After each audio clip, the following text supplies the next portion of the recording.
ये बात उन दिनों की है जब मैं काम की तलाश में था। मुझे कहीं भी काम नहीं मिल रहा था।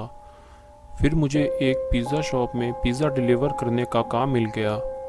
मेरी सैलरी तो काफ़ी कम थी, लेकिन मेरे बॉस ने मुझे बताया था कि तुम अगर कुछ घंटे एक्स्ट्रा काम करोगे तो तुम और भी ज़्यादा पैसे कमा सकते हो, और जो टिप मिलेगी वो अलग। तो मैं काफ़ी खुश था। मेरी जॉब सुबह 10 बजे से शाम 6 बजे की थी, लेकिन मैं रात 10 बजे तक पिज़्ज़ा डिलीवर करता था।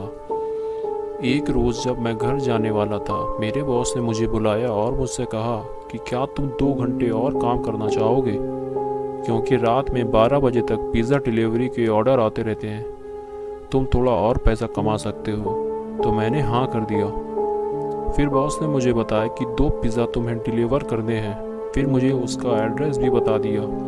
मैं पिज़्ज़ा लेकर निकल गया और मुझसे ये भी कहा था कि ये पिज़्ज़ा तुम्हें एक आउट एरिया में डिलीवर करना है।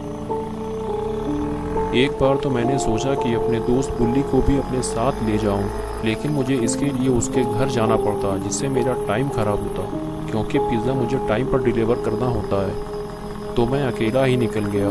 जब तक मैं मेन एरिया में था तब तक तो ठीक था, लेकिन जैसे ही मैं आउट एरिया में पहुंचा तो वहां काफ़ी ज़्यादा सन्नाटा था और कोई भी आते जाते हुए मुझे दिखाई नहीं दे रहा था, और वहां आसपास कोई घर भी नहीं थे। फिर मुझे वो घर नज़र आया जहां मुझे पिज़्ज़ा डिलीवर करना था।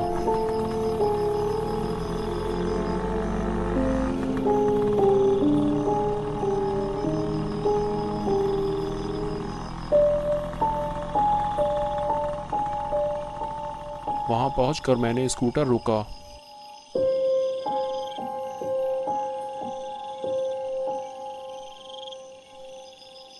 और दरवाजे पर नॉक किया, लेकिन कोई जवाब नहीं मिला।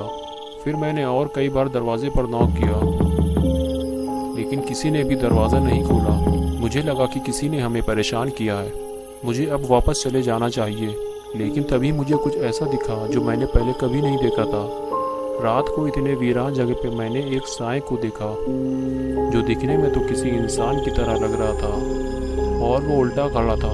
शायद खड़ी थी, क्योंकि उसके लंबे बाल थे, लेकिन मैं उसका चेहरा नहीं देख पा रहा था।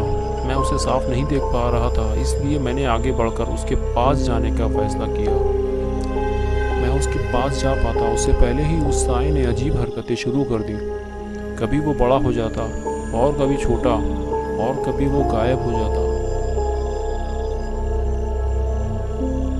लेकिन जब मैंने उसे ध्यान से देखा तो एक बात मुझे बड़ी अजीब लगी, क्योंकि उस साए के ना तो हाथ थे और ना ही पैर।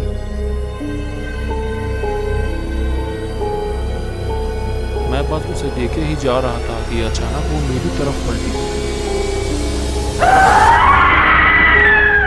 तब मैंने उसका चेहरा देखा तो समझ में आया कि वो एक चुड़ैल है। कुछ देर तो वो चुपचाप खड़ी रही, और फिर अचानक से वो बहुत तेजी से मेरी तरफ आई, और मैं फौरन ही अपनी स्कूटर लेकर भागा।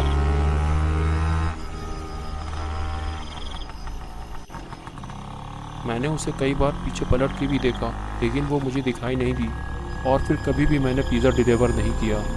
मैंने वो काम ही छोड़ दिया था, क्योंकि मैं नहीं चाहता था कि फिर से वो चुड़ैल मुझे कभी दिखाई दे।